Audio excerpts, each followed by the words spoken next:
All right. Good evening, everyone. Welcome to the Wednesday, December 11th, 2024 meeting of the Brentwood Planning and Zoning Commission.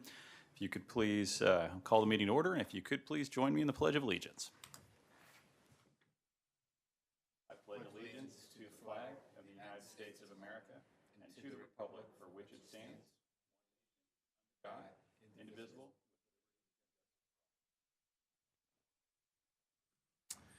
All right, thank you, everyone. Sorry for getting started a little late. Mr. Moran, would you please call the roll? Absolutely. Thank you, Mr. Chairman. Sherry Bilderbeck. Here. Mark Favazza. Here. Jeff Hunt. Paul Moran here. John Ritter. Here. Lisa Shearing. Art Nelson. Here. We have a quorum, Mr. Chairman. Thank you, Mr. Moran. Next item of business is approval of the agenda. I believe we do have some modifications, of the agenda. Ms. Kelly, what modifications do we have this evening that are proposed? Items A, C, and D had requested to postpone to the January meeting. So I just wanted to point that out. We will be reviewing item B first. Any objections to modifying the agenda as is suggested by staff? Seeing none, the agenda is approved. Next item of business is approval of the minutes from our November 13th, 2024 meeting. I want to thank Mr. Favazza for chairing that meeting. The minutes have been circulated. Are there any adjustments or changes? Actually, first of all, do I have a motion to approve? Motion to approve. I have a second. Second. Second by Mr. Moran. Are there any changes or amendments needed? Seeing none, any objection to approval by acclamation? Seeing none, the minutes from November 13th stand approved. Next item of business is citizen comments. These are for any citizens wishing to address the commission on items not on our agenda this evening. Is there anyone here that wishes to address the commission? Anyone online? All right. Anyone online? No.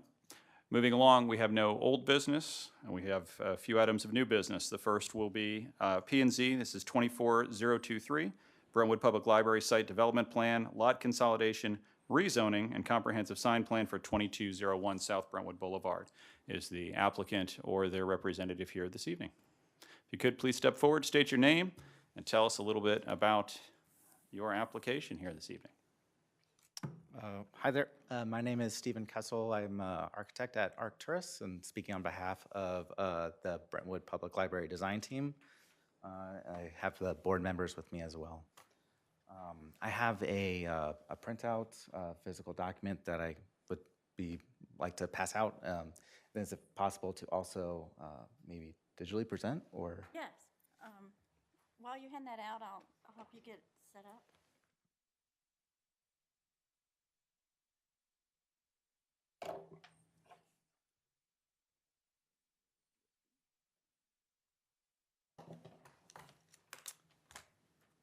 Thank you.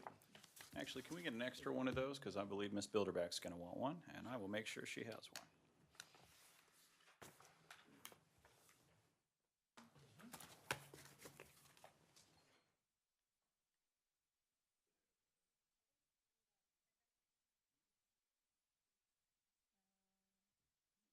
Download it or anything.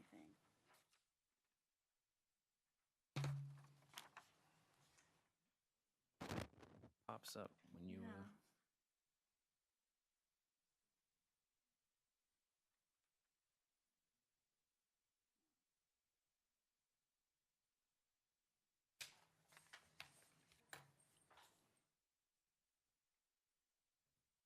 Mr. Moran, can you let the roll know that I believe we have Mr. Shelton joining us as well? Got it. Thank you. No worries, man. Traffic goes right by here. Oh, no.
Click share.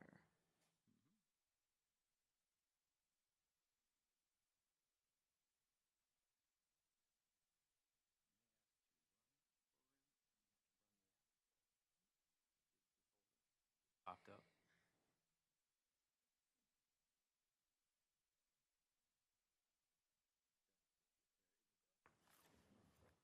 Not this. Leave this one open.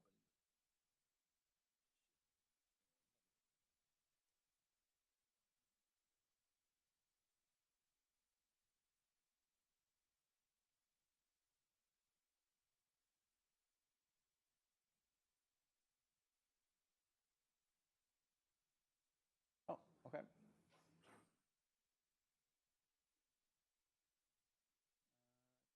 Everybody can see my screen?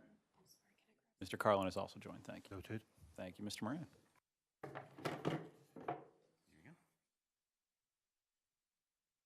We good, Mr. Kessel? Yes. Excellent. I believe so. Thank Please, you for your patience. No worries. Please continue. First off, I'd allow everybody, I want to just thank everybody for allowing me to speak on behalf of the Brentwood Public Library Design Team.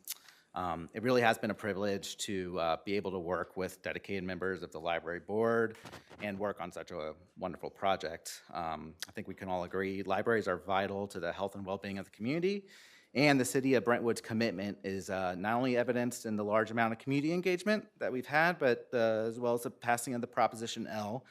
And also in my research, I found it's actually written within the city's own government code, found in Chapter 140, Sections 10 through 40. About the establishment for a free public library. So the Brentwood Public Library serves as a community hub for education, creativity, collaboration, promoting lifelong learning, and a commitment to bridging the knowledge gap for all populations. I'll quote Andrew Carnegie when he said that a library outranks any other one thing a community can do to benefit its people. I've spoken to you all a bit about the background of the library and the processes that we've taken to get to where we are in the past September Board of Adjustments meeting. But to recap, the current site at 2201 South Brentwood Boulevard was purchased by the library board, and we began work on making the library a transformative, adaptive reuse of the former Retina office building, a modest 1959 office building that I'm sure many of you guys have driven by without too much recognition or thoughts. Our intention was to repurpose the existing structure, reducing the environmental impact by minimizing demolition waste, a need for new materials, and transform it into a place that lives up to and embodies the library's mission. We've been in contact with Plain Design Studio, who has reviewed the proposal landscaping. Our understanding is that the existing lot has some non-conforming landscaping along the west property line, which our team has been working to bring into compliance. Specific issues are still being addressed between the Plain Design Studio and our landscape team that is documented in the staff report. But rather than address the landscape plan, I'd like to spend my time to discuss the overall design strategies and the use of materials, along with the comments provided about the comprehensive sign plan. As previously discussed, the design team began taking cues from the existing building. The addition seeks to be respectful of its predecessor, drawing alignments for its windows and walls, repurposing the existing material palette, yet transforming how the building fundamentally operates. Our approach with the Brentwood Public Library was to blend the old and the new, traditional craftsmanship with the modern design innovation, perhaps drawing a metaphor for how the library itself is a conduit between technologies and generations. At the east facade, we've removed the entry facing Brentwood Boulevard due to concerns with the proximity of the street. Instead of being a main entrance, it is now a sitting bench where one can find a little bit of respite and shelter from the adjacent boulevard. The north facade is largely untouched. We have added a new exit discreetly on the north elevation. Up at the top, you can see there's some north glazing, bringing in north daylight, which contains no glare and daylights the main reading stacked area. The west facade you can see as the original garage entry from the original building that was built in 1959 here. A little bit of different poche where you see the brick in the storefront. In case you didn't know, the existing ground floor of the structure was originally a car garage.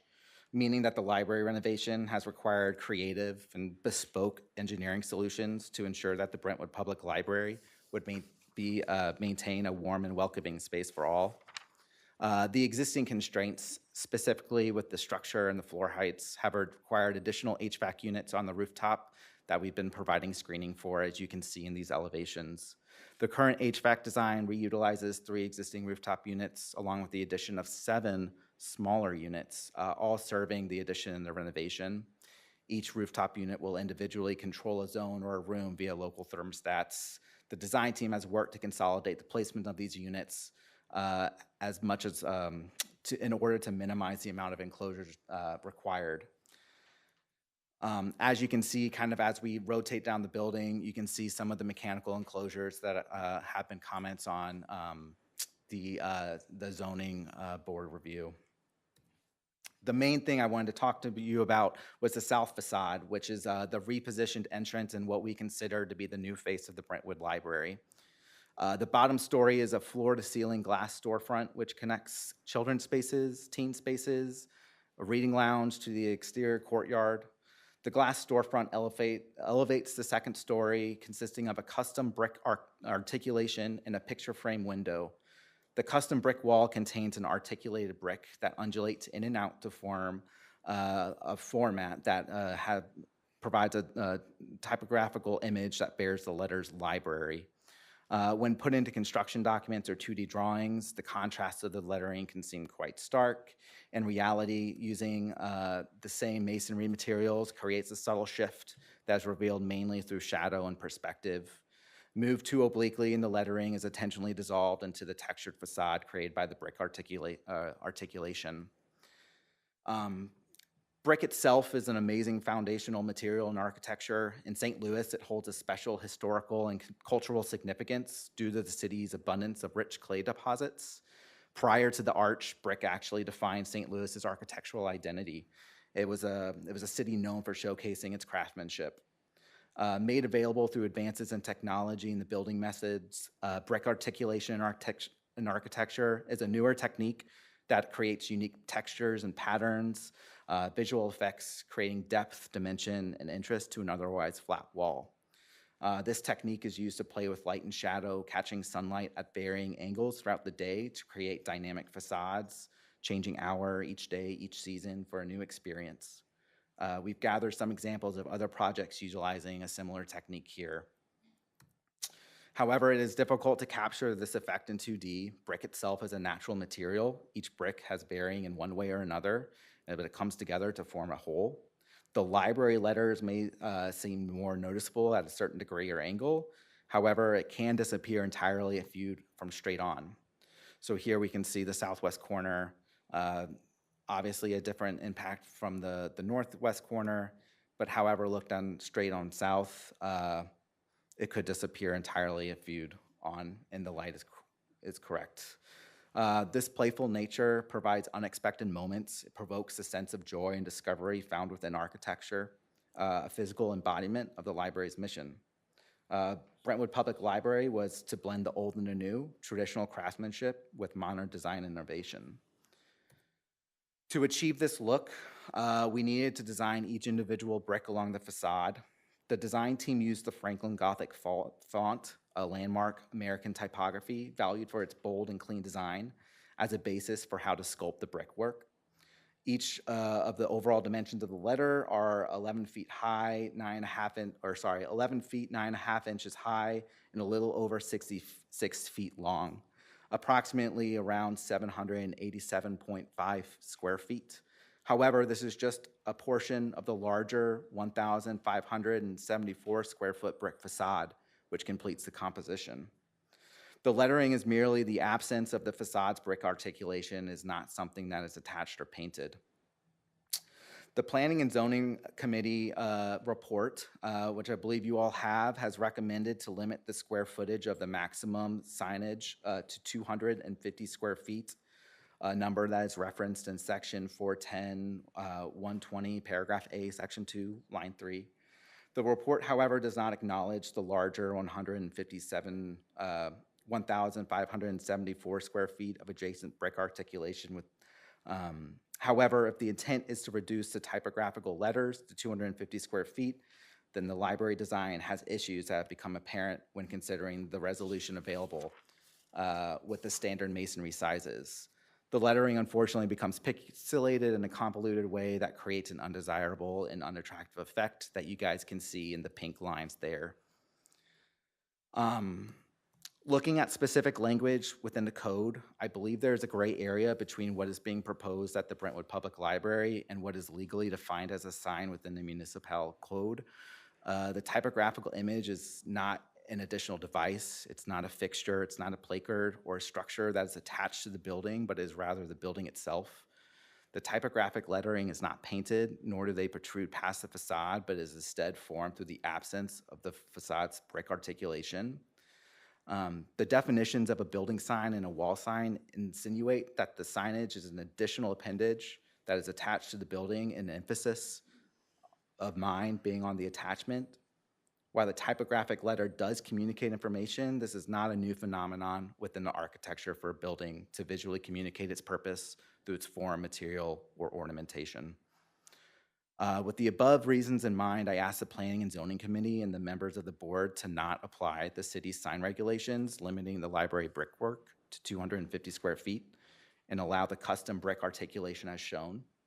The design team and the library board intends to fully comply with all other signage regulations and requirements as forthcoming sign packages are continued to be developed and all other municipal codes adhered to create a healthy and safe library that the residents of the Brentwood can be proud of.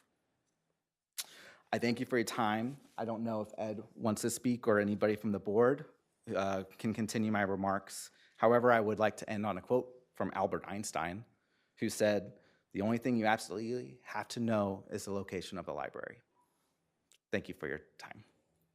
Thank you, Mr. Kessler. Yeah.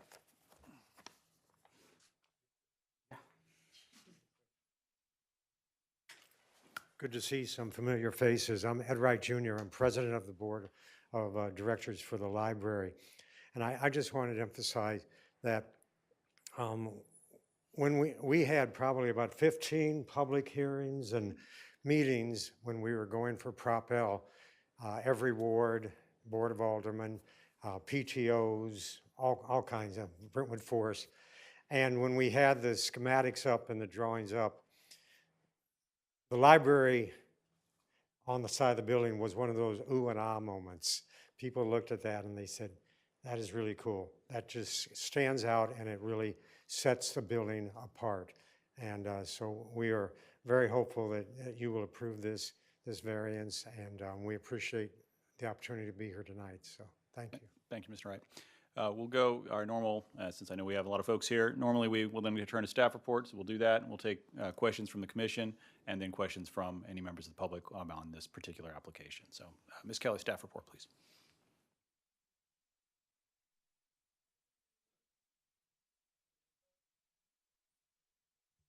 I'll do a Zoom share of the staff report while I'm speaking, if that's easier.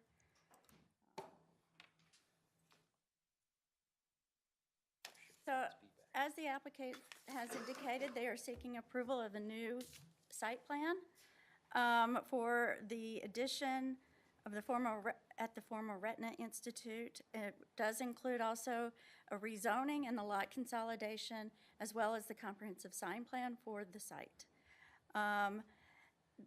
The applicants received a variance for the addition in that the existing building sits to approximately 12 to 13 feet from South Brentwood Boulevard, where the zoning code requires 25 feet if no parking is in front of the building. So they are consistent with that approval.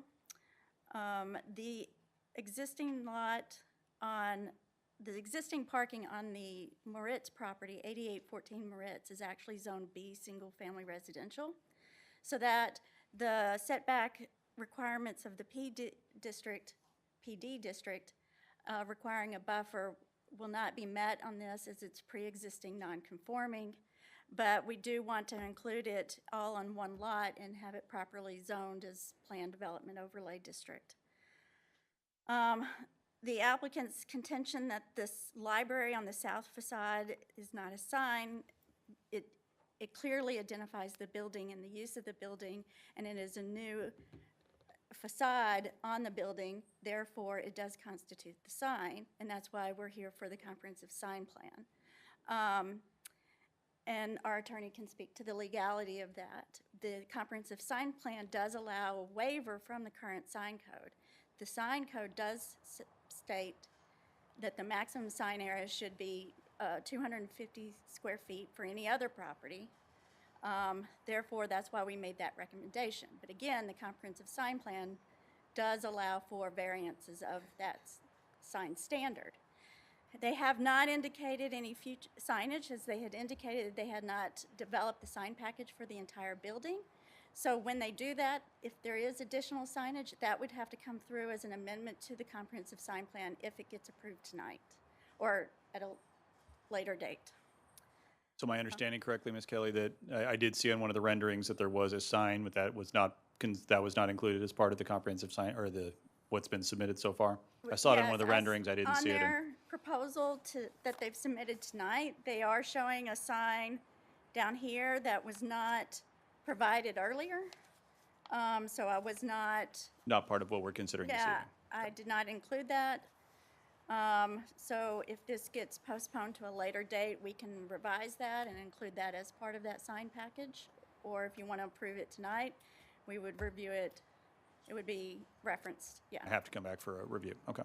So they have sufficient parking. The Retina Institute in 2020 received a site coverage bonus. So we are reviewing the landscaping to be consistent with that site coverage bonus, as well as they're increasing the overall site coverage. They have provided well-designed landscaping for this area, but there were some areas that were of the prior plan that were not addressed, and I have Andy Frank here that can discuss that. We did this afternoon receive a revised landscape plan, so that was uploaded in your packet that was received today. Andy, if you would like to address the landscaping. Sure, thanks, Whitney. I'm Andrew Frankie with Planning Design Studio. We're the city's on-call landscape architect. We reviewed two different versions of the landscape plan, and Arcturus has been really good at addressing our comments. There were three comments that were not addressed as of today, but as Whitney said, we got a revised plan right at the end of the day. I looked at that very quickly. It appears that all of the comments that were outstanding were addressed. Specifically, there was some plant material that was dead that needed to be replaced. That's a minor item, but there's some around the site that's like that. But the bigger issue that Whitney was alluding to is on the west side of the site, the property lines that abut residential. The Retina Institute was supposed to install landscape shrubs. They weren't big, it's kind of a tight area to plant, but nevertheless, there were only a few shrubs planted. And we requested the petitioner to provide those shrubs, and they have as of their most recent landscape plan. So they have met all the requirements. One item of note, though, that the commission might want to consider, as we went out and visited the site, there was quite a bit of plant material. Well, virtually none of it had leaves because of the time of the year. And we can tell when plant material without leaves is generally dead, but what we can't do is tell what condition it is. So we might have some plant material that we don't know if it's in good condition or poor condition or just hanging on.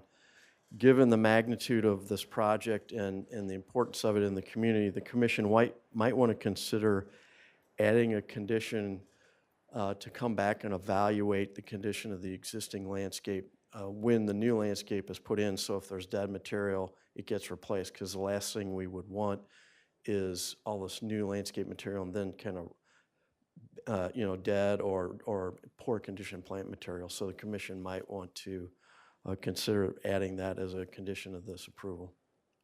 Mr. Frankie, with your review of the changes made in the most recent revision, were there any impacts to parking? I know you haven't had much time to look at it, or are those in existing? No, there were none. The impacts to the parking were there was a small, narrow parking median, and we asked that that be widened, so that meant 2 parking spaces were removed to make that median wider. I think you can see it on the plan, and they've landscaped that to our satisfaction. So I think it's better to have a big median than a small one, because somebody could easily miss it and drive their car into it or something like that. But there were 2 parking spaces that were removed as part of that comment. I would like to point out that John Norrenberger has Mr. joined online, so. Moran, if you can include him in the role as well, please. Thank you. All right, we'll pause at this point. Do we have any questions for members of the commission, for Mr. Frankie or Ms. Kelly, for staff? I would make a, sorry, please, Mr. Moran. I'd be interested to hear the opinion of Kevin O'Keefe on the definition of a sign. Yes, sir. In my view, the library statement on the wall is a sign. The definition of sign in the city code in chapter 410 is any device, fixture, placard, or structure that uses any color, form, graphic, illumination, symbol, or writing to advertise, announce the purpose of, or identify the purpose of a person or entity, or to communicate information of any kind.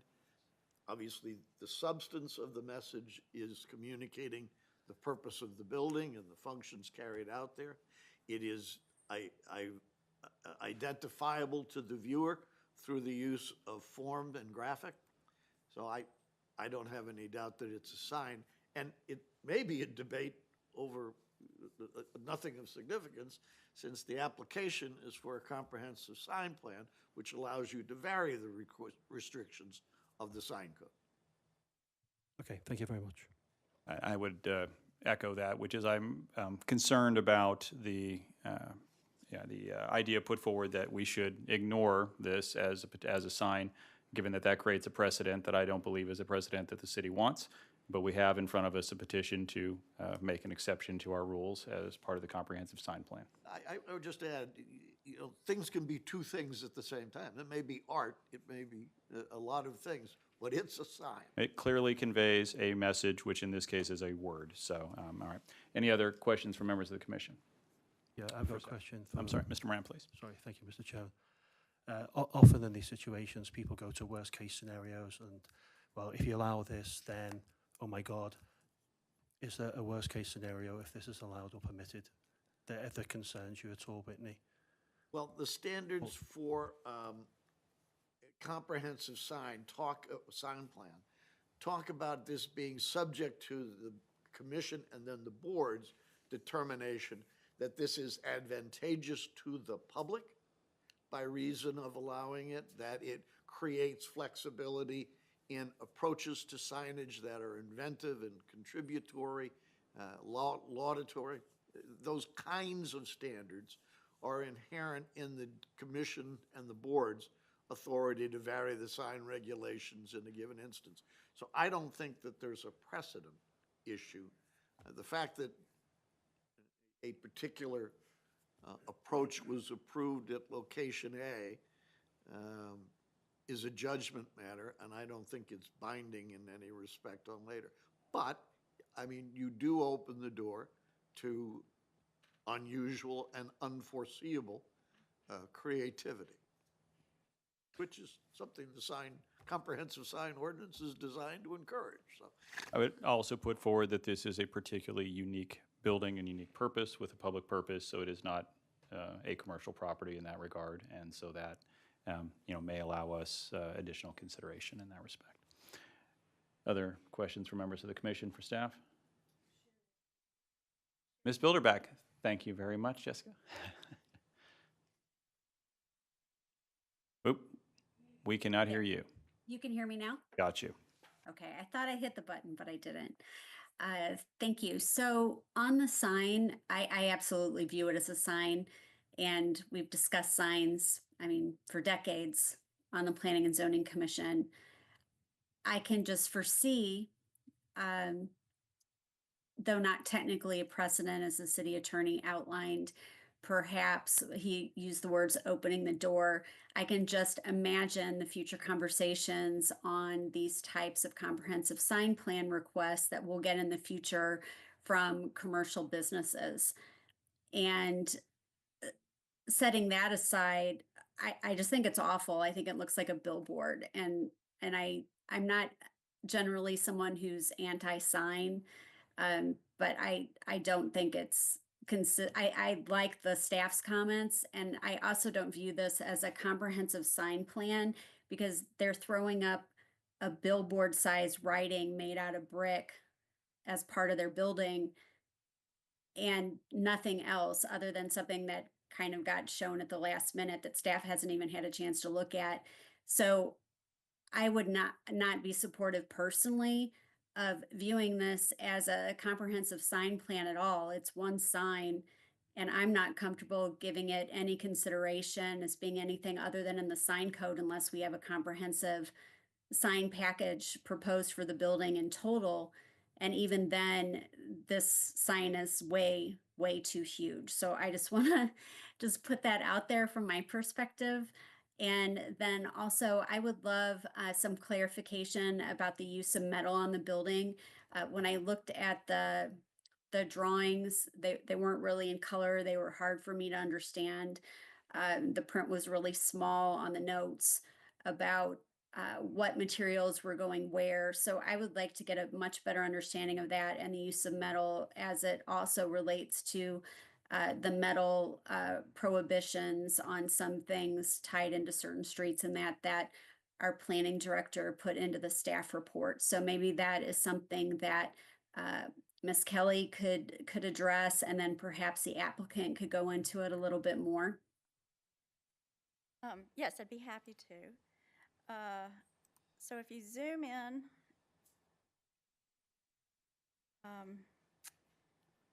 on page 4, and the applicant is welcome to clarify as well, I would appreciate it.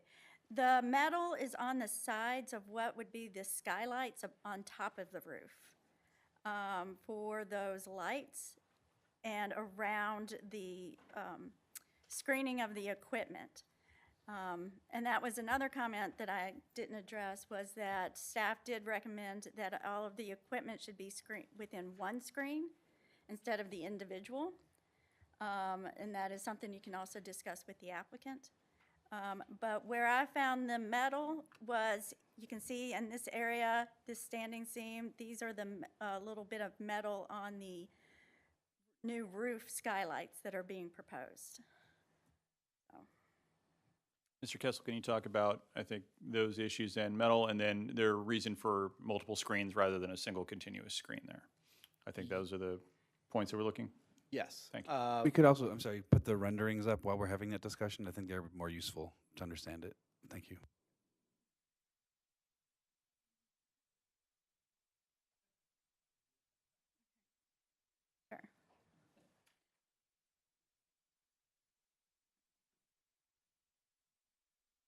Can everybody see the screen? Great. Yes. Okay. Oh, Hold on. Well, you can see the screen. Yeah, there we go. I want to Okay. make sure.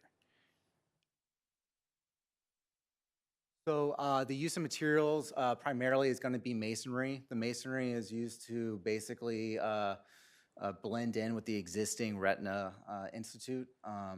We copied, I think it's a Summit thistledown. That color matches the existing color. The use of metal on the building is basically only at windows for the metal clad windows, as well as some rooftop units. And then also the storefront will have metal in there as well. We included that. We also have some metal coping at the very top of the brick, as basically what you would find at most brick buildings, to have a metal coping. That's the limit of the metal. What's the material used in the screening for the RTUs? That will also be metal. Metal. Okay, as well. All right. As I mentioned, the first floor was originally a garage, which means that we have 9'6" floor to floor height. So when you take into structure, that really gets us down to about a ceiling height of 7'6", which is very difficult to run ducts through. So to basically address that, we've had to increase the amount of rooftop units. So we have 3 original units that we are maintaining, and then we are adding 7 new rooftop units. There was some engineering proposals about using VRFs, which would also have rooftop units on them. However, based off of kind of return on investment as well as the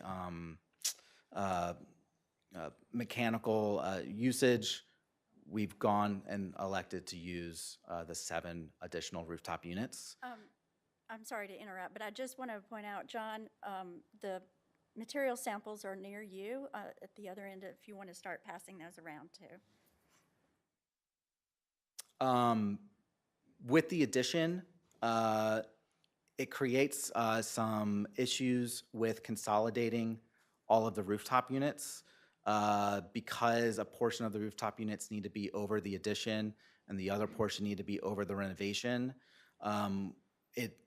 We are maintaining for the original brick wall that you see here to remain structural, so it will keep on holding up structure. So minimizing penetrations through that structural wall is important, which means it would be difficult to be running ducts back and forth past this structural wall. And that's why we haven't been able to consolidate all the units into one. But what we have done is try to consolidate to the greatest extent possible the amount of rooftop courtyards that we will have on the building. One thing that we wanted just to demonstrate from the views around here is that the sight lines to these rooftop units are, we've set them back from the edge of the building as much as feasibly possible to also minimize any sort of sight lines from residential areas of Brentwood Boulevard. And you can see those here. So, one up top right there, and then 2 courtyards over the addition.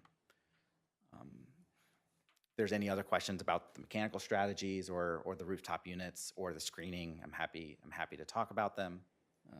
Ms. Bilderbeck, did that answer your question? Partially.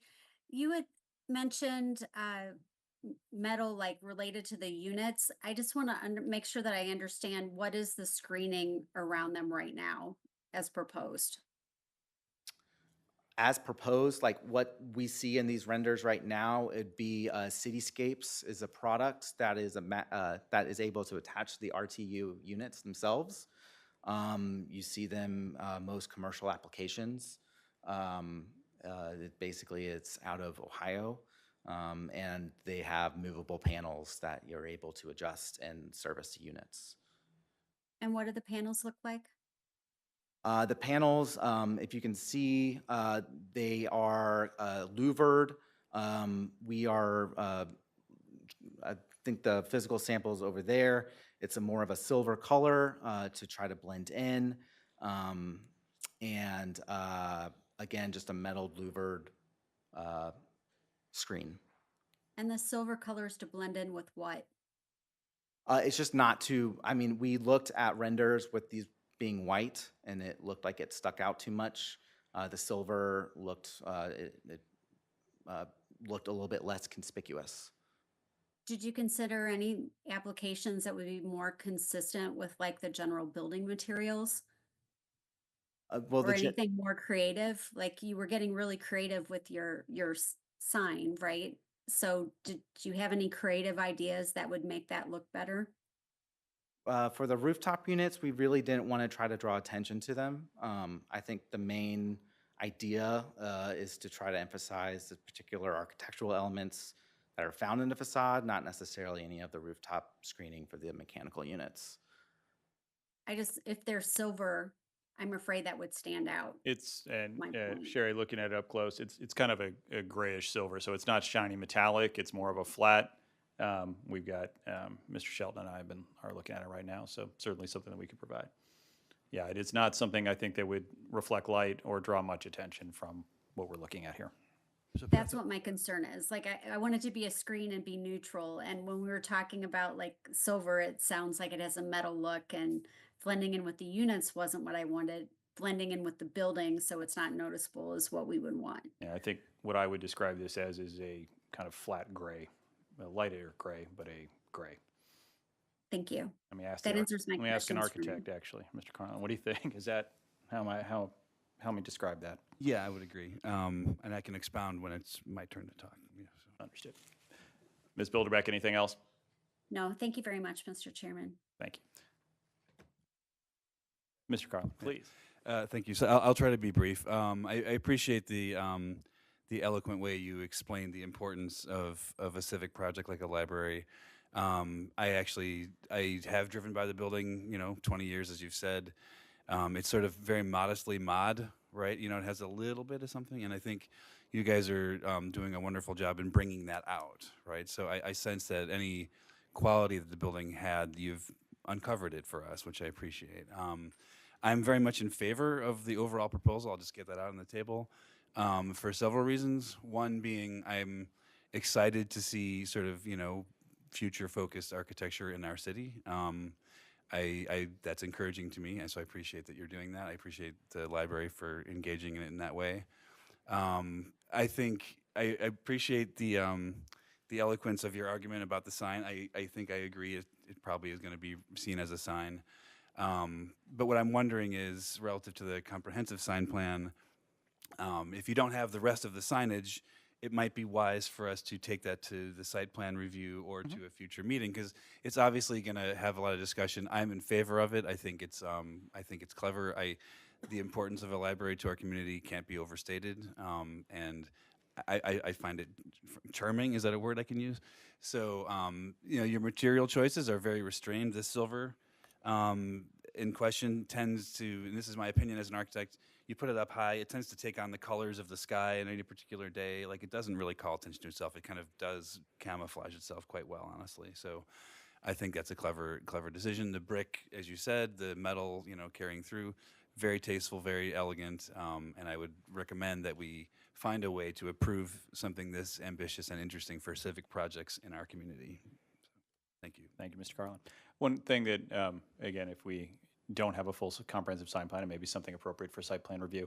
I believe we've had put in front of us the proposal, and how many square feet is that roughly as currently rendered? 787 square feet. And so we've seen 787 square feet, we've seen 250 square feet, and I guess something to put forward is what would be a happy medium? Is there a size that is less than 787 square feet that would accomplish what the design is intended to do, make the building noticeable, modern, as Mr. Carlin said, and also not have the pixelation issue that was identified early?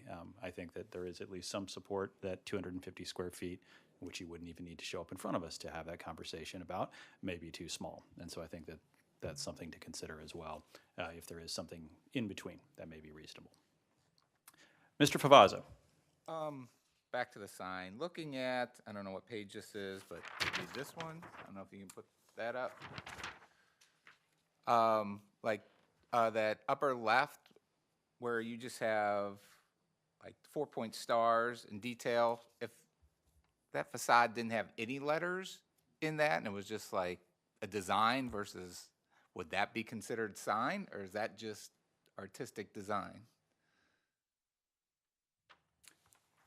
Asking. I think we've heard from legal counsel on that. But if it doesn't say library, if it didn't say anything, and it's just, you just had a design, is that considered signage? Is it conveying a word? I Yeah, guess, it's is the not question. conveying a word if you just had the same type of detail but didn't have a word in it.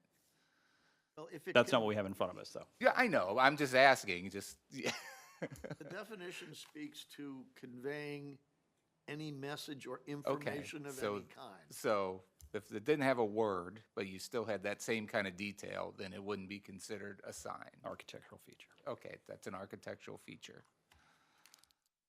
Okay, that was my question. Thank you, Mr. Favazzo. And I might just add to that, I'm okay accepting it as a sign. I think, the language is relatively clearly written. I'm just arguing for it being a good one. So, yeah. Understood. Mr. Moran, did you have a question?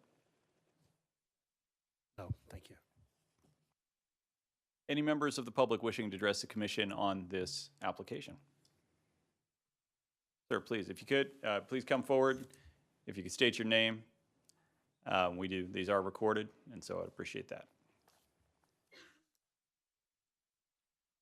Sivovaru, property owner at 8820 Moritz. I don't know if the property owners at 8821 Bridgeport are on the call either, but if not, then I am representative of them as well. Signage plan, I used to oversee structural engineering and design firms in California, and very much in favor of the 750 or 500 square footage, maybe, I think this is such a minor issue to have your hands up, over arms of. My concern is mainly on the site plan and landscaping components of this. So we addressed the commission, both property owners, back when the Retina Institute overtook the property about, I want to say it was 4 or 5 years ago. And one of the conditions of that was working with us around water remediation issues and landscaping issues. We've met with the board last week, and they're working to work through those, but just want to put it on public commentary that we are still facing some of those issues. And so as part of the landscaping and site remediation and site planning, property on the western side of 8820 Moritz and 8821 Bridgeport, we are still experiencing some of those water mitigation issues that were supposed to be resolved with MSD, and there's been geological surveys and all that good stuff. So just putting out our concerns that those have been addressed as we're still facing them, and they've been great in meeting with us and trying to get through that, but I just want to make sure before anything is approved or anything goes forward that our concerns are considered as well. As it is affecting, I think another member mentioned, plant matter and all that stuff. We're starting to experience some of those effects with some of the prior redesign that has not addressed our property issues. So just putting that out there. Make sure I'm understanding from the proposal that we have here as well. Is there any changes to grade or any changes to permeability? No, sir. That's what I thought. Okay. But obviously having live plants, if we have dead plant material, would obviously help with that a little bit. All right. Any other members of the public? Please, if you could, approach, state your name and address. Hi, my name is Lynn Good. I live at 8783 Brentwood Place. I can see that property out my west window, the porch when I face west and so forth. I'm really excited about the plan. I think it's going to be fantastic. Being a library, it's going to be used a lot by children. It doesn't seem very colorful on the outside. I don't know, I'm not a huge fan of this gigantic library word right there. You almost have to look at it like this to read the sign. It's kind of, and it also kind of overtakes the whole building. It's like that is what I want to look at rather than the architecture. So that, to me, is distracting. I think it's cool that they are doing that, but maybe not just on, it just takes up almost the entire building. So that's kind of my opinion about that. And I'm thinking creativity, that's creative, but it's not colorful. It's not inviting. And I don't know if you've seen the signage in Maplewood. They've got some, I don't know if it's metal or tiles or something that are kind of colorful that spell out Maplewood or different things like that. I just like to see something that's a little bit more inviting on that building. That's pretty much all I have to say. Thank you. Thank you, Ms. Good. All right. Any other questions, sir? Mr. Carlin? Just a really quick response to that. I understand where you're coming from. I'm not speaking for the architect, but I suspect that we didn't talk about it overtly. The size of the sign is as much probably geared toward vehicular traffic as it is toward pedestrian traffic, right? So people are driving up and down, and so oftentimes those kind of gestures are, if I'm speaking out of turn, you'll tell me, are geared in that way. So I just think it's worth mentioning it's not only for the pedestrian, it's probably for others. Heard at least a few mentions of site plan review. Want to think about, and actually Mr. Kessel's question for you of, is the expectation that a further adjustment to the signs to present, I guess, what we saw in the rendering is needed? And in that case, in terms of timing, is it something that, looking for your purposes, that we're looking to make a decision earlier than it would be next meeting still, even if we had a site plan review, since we would have to see that before we would want to move forward, is I think kind of what we're hearing here. Am I correct on that, Ms. Kelly? Sorry. Yes, the regularly scheduled site plan subcommittee is December 26th, and I will be out of town. And we will have very low turnout for a Low meeting turnout. on December 26th. So if you do want to have a site plan subcommittee prior to the January 8th meeting, then we would need to agree on a time and date. Yeah. I think that that will be challenging this time of year. And Yeah. so I would strongly recommend that we try to look at having everything ready for another discussion, a shorter discussion usually, since we've already had this conversation on January 8th. But if that is an issue, then please let us know. I don't think that's an issue. I think we were planning to further develop the comprehensive signage plan. I think when we received the initial planning and zoning report about the exterior signage specifically on the south elevation, it obviously takes a lot of engineering behind to get to that point. And so we just wanted to make sure that if a variance was granted or if we needed to react in a way that still had some sort of a consistent effect as the library signage, but slightly different or whatever had appeased the Planning and Zoning Commission. So I think we have a mixed, obviously, from some of our members of some concerns about it. I do think that at the next meeting it would be useful to have perhaps a rendering of in-between size so we can consider that. As Mr. Frankie said, making sure that we have the issue with perhaps dead plant material also, just something for you to consider. Anything else that we want to include, Mr. Moran? Yeah, I would just hope that we don't get too subjective about the artistic value or anything else, color, size, etc. And I think I was most horrified by your idea of having a compromise size letter. If a 251 square foot was still not compliant with the original rule, right? So I think go for the whole damn thing or don't do it at all, right? Please do not do half-sized, okay? Thank you. Thank you, Mr. Chairman. All right, Mr. Moran. For the Stein.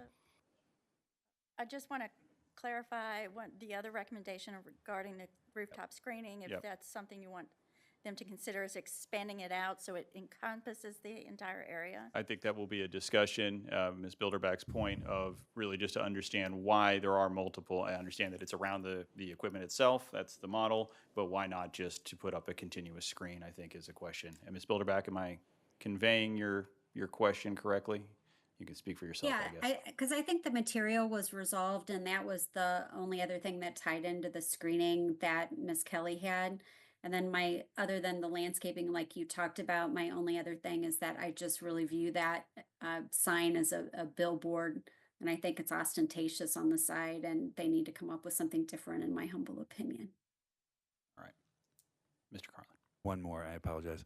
Relative to the rooftop units, maybe when we talk about it again, I can imagine bridging them all together. It might get in the way of the clear story windows in some cases, for instance. That's one thing to watch out for. Another would be, it would actually ironically have the opposite effect of what we're trying for. I think it would maximize the presence instead of minimizing the presence. I think it would probably work cross purposes to what we're after. Also, the fact that you have them at all is great because they're going to get VE'd out and we're not going to have them anyway. So they're expensive and they always get cut in a project. So if we're trying to keep them small and you'll actually get them. Usually my job, Mr. Carlin. All right, thank you very much. Appreciate all the work on this. We are obviously excited about the project. We appreciate the public input this evening. And again, we will look forward to hearing from this project again and from you again in less than a month. So thank you. appreciate your time again. Thank you. So we have to need a motion to Yeah, carry this over. So we yes. will do that, but appreciate that. Is there a motion to carry over this application to the January 8th, 2025? I'm going to get that right, Planning and Zoning meeting. So moved. I have a motion. Do I have a second? Second. All those in favor say aye. Aye. All Aye. opposed, same sign. All right, we'll carry that over. Mr. Chairman, I apologize. I actually have to go. Out of order. All Highly right. irregular, Thank out you, of order. Mr. I Carroll. apologize, but I had a pre-standing meeting that I had to leave to be here. But thank you for letting me do that. I appreciate it. Understand. Thank And you my very much. apologies to the rest of the commission. We do still have a quorum, so we will continue to move forward. Our next item of business is item E. This is P&Z 24026. This is Monarch Beauty Day Spa conditional use permit at 2001 South Hanley Road. Is the applicant or their representative here this evening? Please, if you could state your name, tell us a little bit about your project. Yeah, my name is Erica Seidel. I work for Intellica Commercial Real Estate Company. I'm one of the commercial real estate leasing agent for 2001 South Hanley Road. I don't know if you want to introduce yourself. And I'm Ashley Heschedal. I asset manager for the owner, Bamboo Equity Partners, and moral support. So I'm here kind of on behalf of the landlord and the tenant. My co-part Drew Clary was here about a month ago. We're trying to get personal care services added as a permitted use under the light industrial district.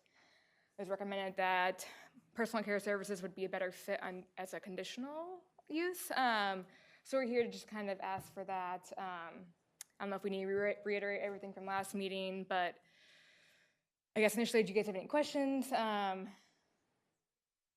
the staffing report and from everything last meeting? We'll cut over, tell you what, we'll cut over to staff report since I wasn't here last meeting. I won't be able to advise on that, but staff report, please, Ms. Kelly, and then I'll probably be informed as I need to be. No problem. As a surprise to none of you, the applicant is back. They received the Planning and Zoning Commission recommend approval of the use in the light industrial district as a conditional use. The Board of Aldermen did approve that at their last December 2nd meeting, so they are here tonight for the actual conditional use permit for their site. They are looking to lease the tenant space within the 2001 South Hanley Boulevard, I think they call it Hanley Point building. They are leasing 4,296 square feet. They operate on an appointment only from 9 a.m. to 5 p.m. Monday, Wednesday, and Friday, and 12 to 7 p.m. on Tuesdays and Thursdays. And the staff report for the text amendment, the CBB, the city's traffic consultant, indicated that he foresaw this to be a low traffic impact, but did not do further study. In reviewing of the parking and all of the existing tenants, I do not foresee a parking issue. There are 182 parking spaces on site. The only discussion you should consider are there are 2 fitness facilities, the Pilates studio and Hunter Bodies. The code requires that it's a maximum occupancy as the fire department, as defined by the fire department. However, I went based upon their general operations, just because they are more, the timing of the other office uses in this use with the fitness studio early in the morning would allow for additional parking. So therefore, I don't foresee a parking issue. With all of that taken into consideration, the total parking required is 160 spaces, and they had 182 on site. So I did count their parking in the same as an office use, since they have indicated that's how they operate. So. What were the hours of operation again? Monday, Wednesday, Friday, 9 to 5 p.m., and then Tuesday, Thursdays, noon to 7. Thank you, Ms. Kelly. Any questions for members of the commission for this application? Do I have a motion? Sorry, Ms. Bilderback. Sorry, I got to look up at Zoom. I'm good. I don't have any questions, but public comment. Yeah, I will. I'm getting there now that I realize Zoom. Any members of the public wishing to address the commission on this petition, this application? Anyone online? Do I have a motion? Yes, Mr. Chairman, I move to recommend approval of the conditional use permit for Monarch Beauty Collective Day Spa within the Hanley Point development at 2001 South Hanley Road, as discussed during this meeting of the Planning and Zoning Commission. Thank you, Mr. Moran. I have a motion. Do I have a second? Second. Second by Mr. Shelton. Roll call vote, please. Sherry Bilderback, Yes. Mark Vavaza, Yes. Jeff Hunt, Paul Moran, yes. John Ritter, Yes. Lisa Shering, Yes. and Jack Shelton. Yes. That's unanimous, Mr. Chairman. Thank you, Mr. Moran. Thank you very much. Thank you all. Anything, Ms. Kelly, any information we need to pass along to the petitioner? We will schedule this for the public hearing at the Board of Aldermen on January 6th. Got it. Yeah, okay. Thank you again, guys. Thank you very much. All right, next item of business is the aldermanic report. Seeing no aldermen. Director's report. Ms. Kelly. So we do have applications for the next meeting. In addition to the 3 that we're asked to carry over, I am anticipating 1 more to come in. So, Set your calendars now. yes. Are the holdovers lack of documentation being submitted, or do we have something else? Is there a pattern to them? Just trying to wonder why. Just follow up on documentation. Yeah. I fully support that we aren't hearing things until we have all our documentation that we can, so that's great. Any other items of business? Is there a motion to adjourn? Oh, I'm sorry. Oh, Legal question. legal question. What did I mess up? Sherry, what did I mess up?